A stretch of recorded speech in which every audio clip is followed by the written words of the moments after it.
জুনাইত জনজাগৰণ অসম কেন্দ্ৰীয় সমিতিৰ শপত গ্ৰহণ আৰু দায়িত্বভাৰ অৰ্পণ সভা আয়োজন। সভাত বিভিন্ন দলৰ প্ৰায় অৰ্ধশতাধিক সদস্য কৰ্মীৰ যোগদান। জোনাইৰ কেমিগাঁৱৰ সুমনি আলেকত মঙলবাৰে দিনজোৰা কাৰ্যসূচীৰে জনজাগৰণ অসম দলৰ কেন্দ্ৰীয় সমিতিৰ শপত গ্ৰহণ আৰু দায়িত্বভাৰ অৰ্পণ সভা অনুষ্ঠিত কৰা হয়। উল্লেখযোগ্য যে বিগত অক্টোবৰ মাহত দলটোৰ প্ৰতিষ্ঠাপক সভাপতি ৰাজু মেদকে ভাৰতীয় জাতীয় কংগ্ৰেছ দলত আনুষ্ঠানিকভাৱে যোগদান কৰাৰ পিছতে দলটোৰ উপসভাপতি লেলিন ডলেক দলৰ ভাৰপ্ৰাপ্ত সভাপতিৰ দায়িত্বভাৰ অৰ্পণ কৰিছিল।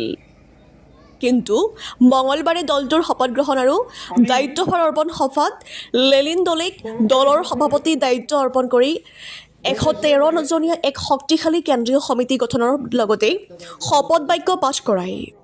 আনহাতে দলটোৰ এই শপত গ্ৰহণ আৰু দায়িত্বভাৰ অৰ্পণ সভাত জোনাই সমষ্টিৰ বিভিন্ন পঞ্চায়তৰ পৰা জনজাগৰণ দলটোৰ নীতি আদৰ্শৰ প্ৰতি আকৃষ্ট হৈ বিজেপি, গণশক্তি আদিৰ লগতে বিভিন্ন দল সংগঠনৰ পৰা প্ৰায় অৰ্ধশতাধিক সদস্য কৰ্মীয়ে আনুষ্ঠানিকভাৱে যোগদান কৰে। ইফালে আগন্তুক অসম বিধানসভা নিৰ্বাচনত বিশেষকৈ জোনাই বিধানসভা সমষ্টিত জনজাগৰণ অসম দলে কংগ্ৰেছ দলৰ মনোনীত প্ৰাৰ্থীক পূৰ্ণ সমৰ্থন আগবঢ়োৱাৰ কথা সদৰি কৰে দলটোৰ সভাপতি লেলিন ডলে। আনহাতে শাসকীয় দলে যদি গণতান্ত্ৰিক ব্যৱস্থাৰে নিৰ্বাচনত প্ৰতিদ্বন্দ্বিতা কৰে তেন্তে বিৰোধী দলে যোগ্য প্ৰত্যুত্তৰ দিব বুলিও হুংকাৰ প্ৰদান কৰে দলটোৰ সভাপতিগৰাকীয়ে।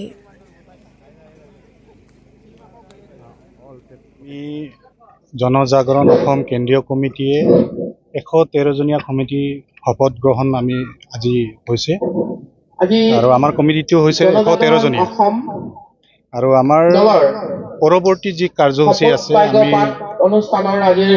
আমাৰ ইছ্যুবিলাক হৈছে বা আমি আগুৱাই যাব বিচাৰিছোঁ যে আমাৰ গাঁওসমূহক আমি অন্ততঃ উন্নয়ন আৰু পৰিৱৰ্তন আৰু জাগৰণ সেইটো উদ্দেশ্যক লৈ মেলি আমি আগুৱাই যাম আৰু ভৱিষ্যতেও জনসাধাৰণক ইয়াৰ পৰাই আমি অনুৰোধ জনাব বিচাৰিছোঁ জনাইবাসী ৰাইজক আমাৰ এই আদৰ্শ নীতিৰে আমি আগুৱাই যাব বিচাৰিছোঁ। সকলো ৰাইজে যেন আমাক অন্তৰেৰে আঁকোৱালি লয় আৰু ভৱিষ্যতেও ৰাইজৰ অন্তৰৰ কাম আমি কৰিম বুলি বা এনেকৈ কৰি মেলি আমি আগুৱাই যাম বুলি ভাবিছোঁ।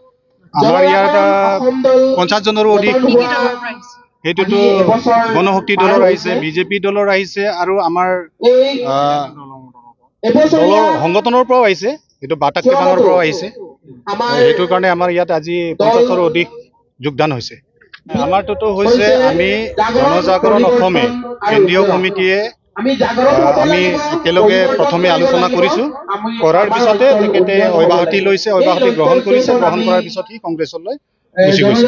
আমি জনজাগৰণ অসমে কাৰো শত্ৰু নহয়, আমি আমাৰ ৰাজনৈতিক অধিকাৰটোক সাব্যস্ত কৰিবৰ কাৰণে আমি আমাৰ কাৰ্যসূচীত আমি কাম কাজ কৰি আছোঁ। তাতে সিহঁতে আমাৰ অঞ্চলত আৰু আমাৰ দলটোৰ কি ধৰণে বাধা দিব সেই প্ৰক্ৰিয়া সিহঁতে চলাই আছে।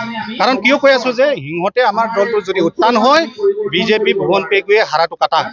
আৰু এটা কথা মই ইয়াতে আপোনালোকৰ আগতে অৱগত কৰিব বিচাৰিছোঁ যে ই যদি গণতান্ত্ৰিকভাৱে এইবাৰ 2026ৰ নিৰ্বাচনত যদি অংশগ্ৰহণ কৰে তেনেহ'লে ইয়াকতো মই গণশক্তি আৰু বিজেপিৰ উঠিব লগা ভুৱন পেগুক কৈছোঁ মই যে ই এটাও ভোট নাপাব।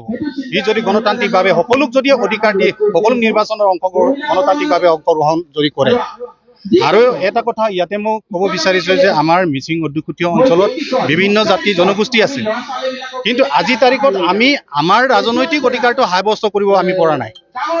তাৰ কাৰণে তাৰ বিৰুদ্ধে আমি অন্ততঃ এইবাৰ আমি ৰাইজক সজাগ হ'বৰ কাৰণে আমি এই কাৰ্যসূচীও আমি হাতত লৈছোঁ জনজাগৰণ অসমে, আৰু পৰৱৰ্তী সময়তো আমি এই কাৰ্যসূচী আগুৱাই লৈ যাম। আমি এইবাৰতো মই সেইটোৱে ভাবিছে চাগে মোৰ জনাত তেখেতে ধৰি লওক আমাৰ কংগ্ৰেছত ৰাজু মেদক যোগদান হৈছে, কংগ্ৰেছৰ সিহঁতৰ কি কয় ভোট বেংক আছে, যিটো ভোট বেংকে হিলাব নোৱাৰে। তাৰপিছত জনজাগৰণৰ যদি উত্থান হয় তেনেহ'লে গণশক্তি বিজেপিটো পতন ঘটিব। সেইটোৰ কাৰণে সিহঁতে ইমান অন্যায় অত্যাচাৰ আৰু আমাক কি কৈছে আমাৰ দলটোক মানে সিহঁতে দমন কৰিবৰ কাৰণে চেষ্টা কৰি আছে। 26ৰ নিৰ্বাচনত আমাৰ ভূমিকা হ'ব যে অন্ততঃ জনজাগৰণ অসমে আমি যেনেকা হ'লেও যিমান আমাৰ কি বুলি কয় এইটো 18টা আঞ্চলিক দল লগতে কংগ্ৰেছে যদি আমি মিত্ৰতা স্থাপন কৰোঁ বা মিত্ৰতাৰে যদি এইবাৰ আমি একেলগে যদি লাগো তেনেহ'লে যেনেকুৱা হ'লেও আমি জিকাটো নিশ্চিত। আমি আপোনালোকে জানে আমি জনজাগৰণ অসম দলটো আমি নতুনকৈ আমি গঠন কৰিছোঁ। গতিকে আপোনালোকে সকলো গম পাই গৈছে যে আমাৰ মানে প্ৰতিষ্ঠাপক সভাপতি ইতিমধ্যে কংগ্ৰেছত জইন কৰিছে। গতিকে আমাৰ যিমান বিৰোধী দল আছে, বিৰোধী আঞ্চলিকৰ দলসমূহ সমূহে একত্ৰিত হৈ আমি 26 ভোটটো পাৰ কৰিম বুলি ভাবিছোঁ। গতিকে আমাৰ কংগ্ৰেছৰ লগত আমি বেলেগত আমি ক'ব নাযাওঁ। সদ্যহতে আমাৰ জোনাই সমষ্টিৰ আমাৰ যিটো ছিট তাত আমাৰ জনজাগৰণে কংগ্ৰেছৰ লগত ইতিমধ্যেই মানে জইন কৰাগতে হৈছে, আৰু তেওঁলোকৰ লগত আমি মিলি যোৱা হৈছে। গতিকে আমি ভৱিষ্যত দিনত আমাৰ বিভিন্ন যিবিলাক ইলেকশ্যন আহিব, MSC ইলেকশ্যনে হওক, অন্যান্য যিবিলাক ইলেকশ্যন স্বায়ত্তশাসিত পৰিষদৰ ইলেকশ্যনবিলাক হ'ব, তেতিয়া আমাৰ জনজাগৰণে কিন্তু আমাৰ নিজাববীয়াকৈ আমি প্ৰচেষ্টা ল'ম। কাৰণ এতিয়া আমাৰ এই সময় মানে জোৰ পাৰি হাত পালেহি। গতিকে আমাৰ এতিয়া আজি তাৰিখত আমি জনজাগৰণৰ পৰা আমি কোনো কেণ্ডিডেট নিদিওঁ। গতিকে যিজন আমাৰ কংগ্ৰেছৰ পৰা যিজন আমাৰ কেণ্ডিডেট হ'ব সেইজনকে আমাৰ জাগৰণে সম্পূৰ্ণভাৱে সহায় কৰিব। আজি তাৰিখত আমাৰ 50জন মানে ইতিমধ্যে কৰিছে, বিভিন্ন দলৰ পৰা আহিছে, প্ৰাক্তন কিছুমান সংগঠনৰ পৰা আহিছে আৰু BJPৰ পৰাও আহিছে, গতিকে গণশক্তিৰ পৰাও আহিছে। গতিকে ভৱিষ্যত দিনত আৰু হ'বলগীয়া আছে। গতিকে সেইখিনি পৰৱৰ্তী কালত আপোনালোকে গম পাই থাকিব। প্ৰথমে মই BJPত আছিলোঁ। BJP যেতিয়া নেকি আপোনাৰ উদয় শংকৰ হাজৰিকা MP হৈছিল, MP উঠিছিল কিন্তু নাপালে, সেই সময়ত মই BJP দিছিলোঁ। আৰু মই সেই চিমেণ্টমুখ পঞ্চায়তৰ GPত মানে কি কয় সদস্য হিচাপে কৰ্মকৰ্তা কৰিছিলোঁ। মোৰ নাম দেৱী প্ৰসাদ। মই আজি জনজাগৰণ সেইকাৰণে ভালো পাইছোঁ, আৰু যেনেধৰণে তেওঁলোকে কাৰ্যপন্থা লৈছে সেইমতে মই ভাল পাইছোঁ। আৰু ভৱিষ্যতে কি হয় মই ক'ব নোৱাৰোঁ, কিন্তু বৰ্তমান ভাল পাই মই সোমাইছোঁ।